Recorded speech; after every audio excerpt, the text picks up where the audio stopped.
Centuries of years ago, when almost all this part of the country was wilderness, there was a little boy, who lived in a poor bit of property, and his father gave him a little bull calf, and with it he gave him everything he wanted for it. But soon after his father died, and his mother got married again to a man that turned out to be a very vicious stepfather, who couldn't abide the little boy. So at last the stepfather said, "If you bring that bull calf into this house, I'll kill it." What a villain he was, wasn't he?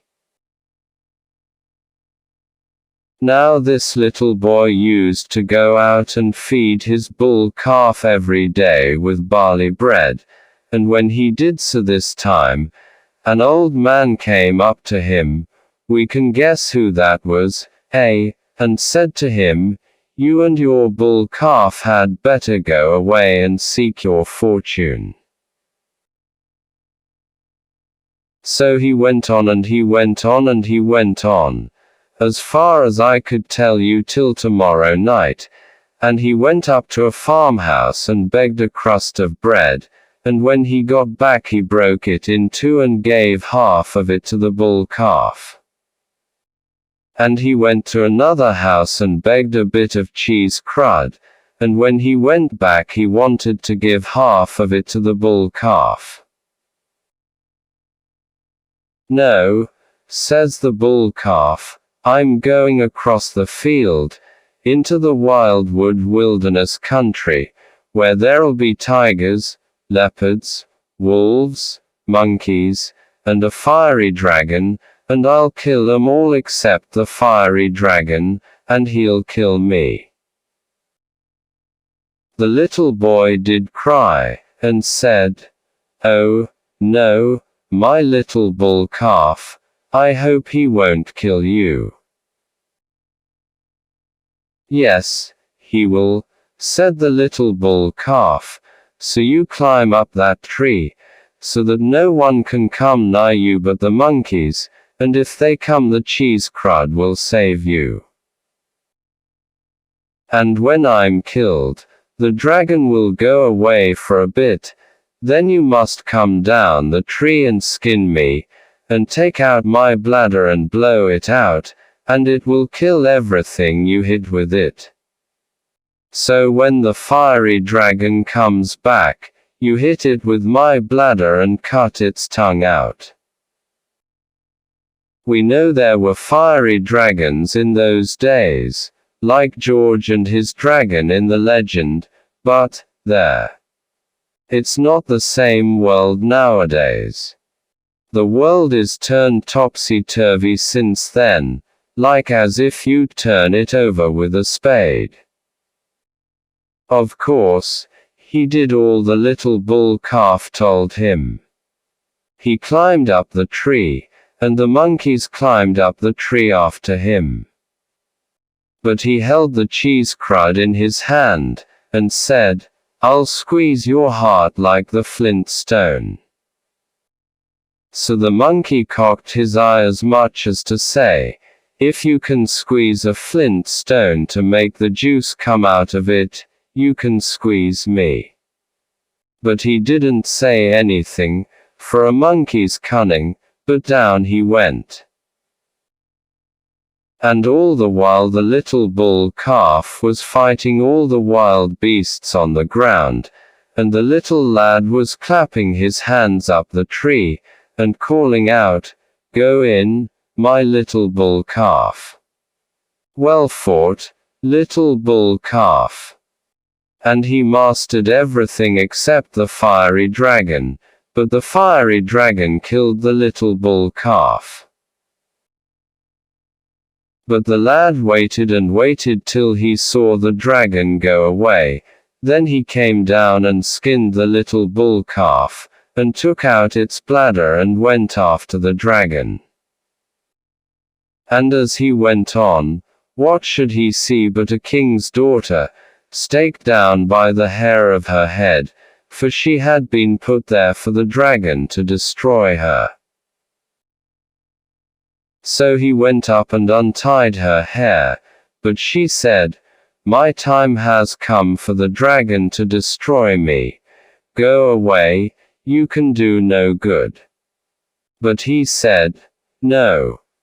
I can master it, and I won't go," and for all her begging and praying he would stop.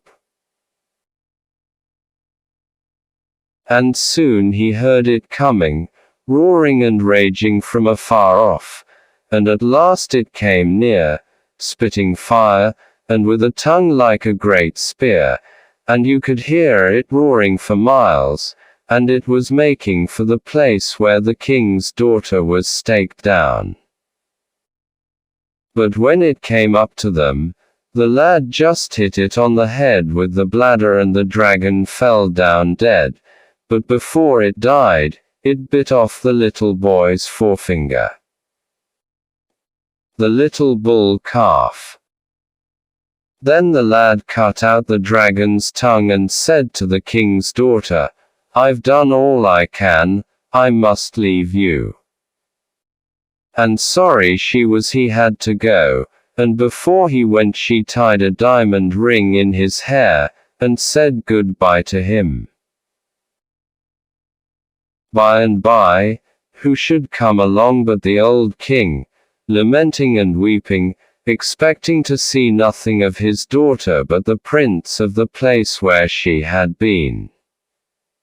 But he was surprised to find her there alive and safe, and he said, "How came you to be saved?" So she told him how she had been saved, and he took her home to his castle again. Well, he put it into all the papers to find out who saved his daughter, and who had the dragon's tongue and the princess's diamond ring, and was without his forefinger. Whoever could show these signs should marry his daughter and have his kingdom after his death. Well, any number of gentlemen came from all parts of England, with forefingers cut off, and with diamond rings and all kinds of tongues, wild beasts' tongues and foreign tongues. But they couldn't show any dragon's tongues, so they were turned away. At last the little boy turned up, looking very ragged and desolated like, and the king's daughter cast her eye on him, till her father grew very angry and ordered him to turn the little beggar boy away.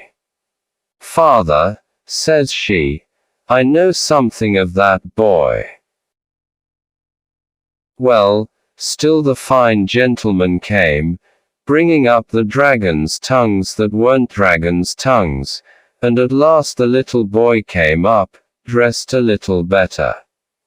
So the old king says, "I see you've got an eye on that boy. If it has to be him, it must be him." But all the others were fit to kill him, and cried out, "Pooh, pooh, turn that boy out, it can't be him." But the king said, "Now, my boy, let's see what you have to show." Well, he showed the diamond ring with her name on it, and the fiery dragon's tongue. How the others were thunderstruck when he showed his proofs. But the king told him, "You shall have my daughter and my estate." So he married the princess, and afterwards got the king's estate. Then his stepfather came and wanted to own him, but the young king didn't know such a man.